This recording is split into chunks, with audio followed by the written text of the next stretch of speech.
Okay, so I decided to do my project on Hyperemesis gravidarum based on a patient that I took care of for almost 2 weeks. She was a 29-year-old and she was about 9 weeks pregnant when she was admitted. This is her second pregnancy. She actually suffered with this with her first as well. Um, and originally she had planned to freeze her eggs and use a surrogate for her second pregnancy or for her second baby, but obviously she ended up pregnant before that. And last time she spent almost 4 months of her pregnancy in the hospital consecutively before she was discharged. And when she was discharged, she was on TPN and lipids.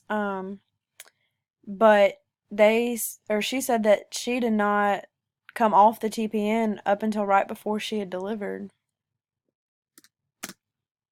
So hyperemesis is severe nausea and vomiting that usually lasts beyond the first trimester, whereas in a normal pregnancy, quote, morning sickness is typically only experienced like throughout the first 12 weeks or, through that first trimester. And that's because in a normal pregnancy, the HCG levels, they continue to increase up until about week 12. And it's the high levels of the HCG that causes the nausea and vomiting.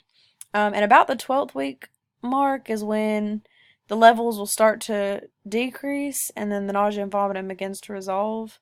But in hyperemesis, the levels usually remain elevated beyond the 12-week mark, sometimes up until about 20 weeks.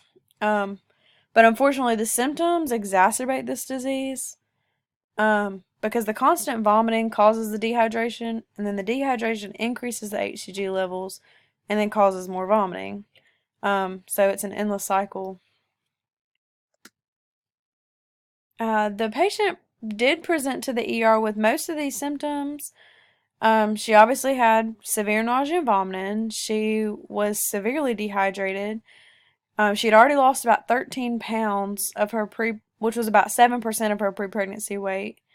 The only symptom that she didn't have or present with was the ketosis. She had routine blood work done and urinalysis every couple of days to test for the ketones, but it was always negative.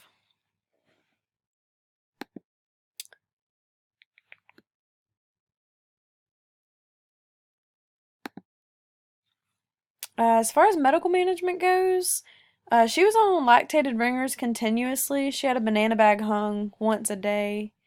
Um, she was originally labeled NPO, but after the 36 hours, the patient still couldn't tolerate anything by mouth. So she stayed NPO for a while. In fact, she hadn't put a bite of food in her mouth since about her fourth week of pregnancy in mid September. Anything and everything made her sick.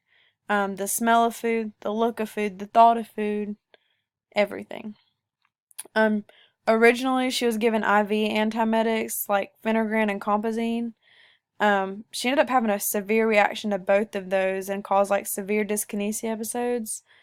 Um, she did try Zofran and didn't have any reactions or adverse effects of that. So they put in a midline in her upper arm and she had a Zofran pump. Um, she was put on TPN and lipids pretty quickly to make sure that she got the nutrients that she needed to keep her and baby healthy.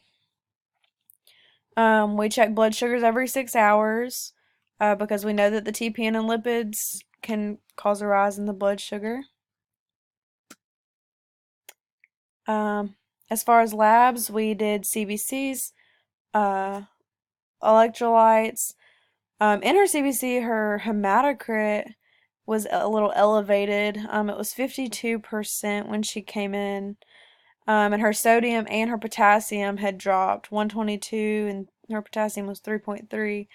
And for the most part, her electrolytes stayed low throughout her hospitalization, and that was just due to the constant dehydration that she was experiencing. Um, Bun and creatinine, urine specific gravity.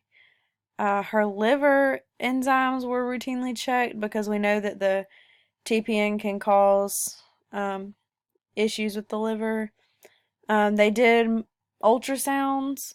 The original ultrasound was to make sure that she wasn't carrying any multiples. And then they had ordered it routinely just to monitor the baby's growth, and make sure that the baby was growing properly.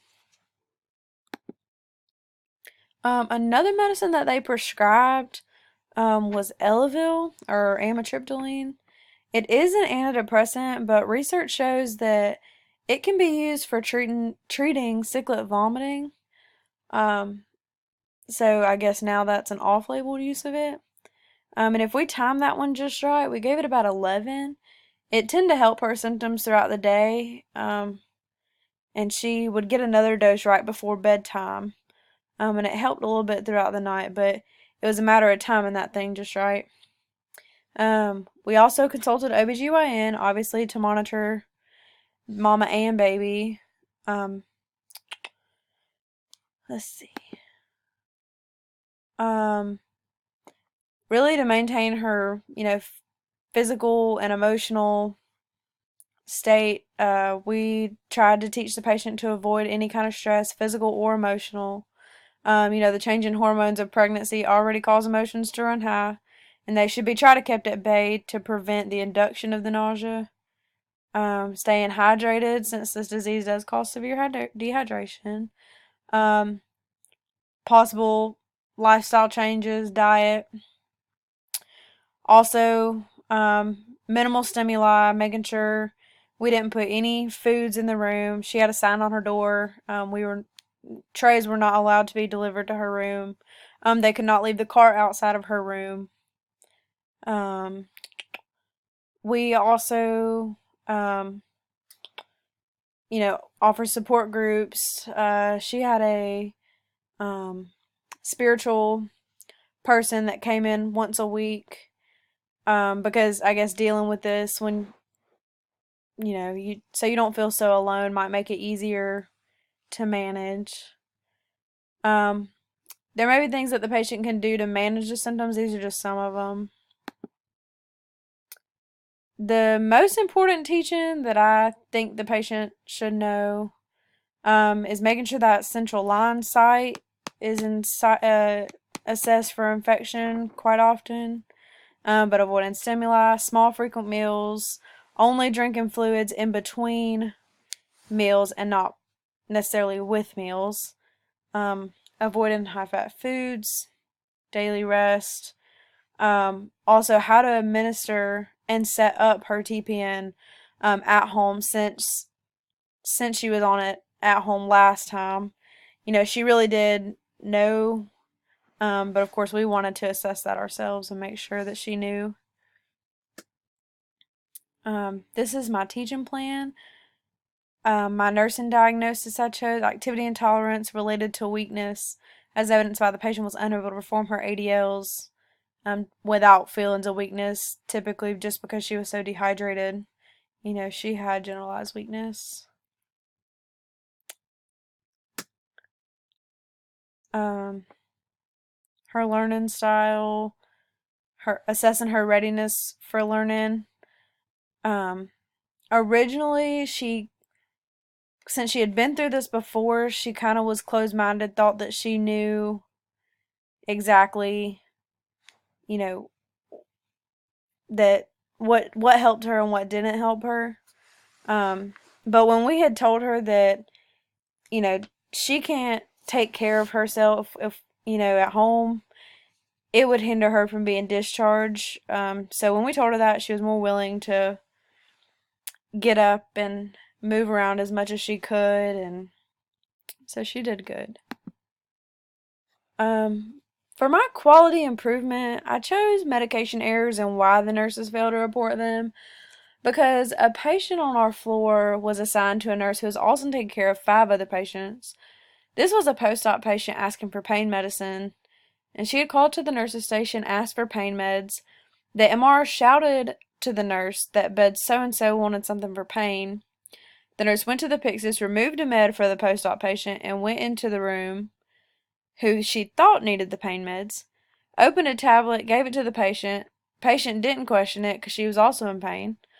And afterwards, she went to go document, and she realized that the patient was that wasn't the patient that was supposed to be getting the pain pill. It was a totally different pain med than the receiving patient had in her orders. The nurse did call the doctor and the charge nurse to report it to them, but as far as I know, no other follow-up paperwork was completed in regards to this mistake. Thankfully, though, we assessed the patient. The patient was fine. I'm not even sure how this happened, but it did. So it's very important that, first of all, nurses are made aware of the importance of reporting errors. And second of all, I mean, using the things that are implemented to make sure that these errors don't happen, like scanning barcodes, scanning patients, asking patients' names and date of birth, all of that.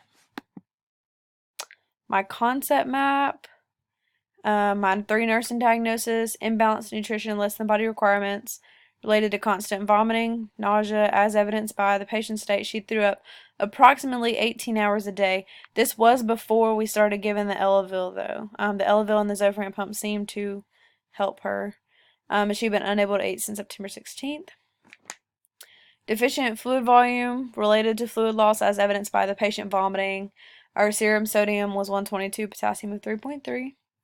And activity intolerance related to weakness as evidenced by a patient unable to complete her ADLs without feelings of weakness.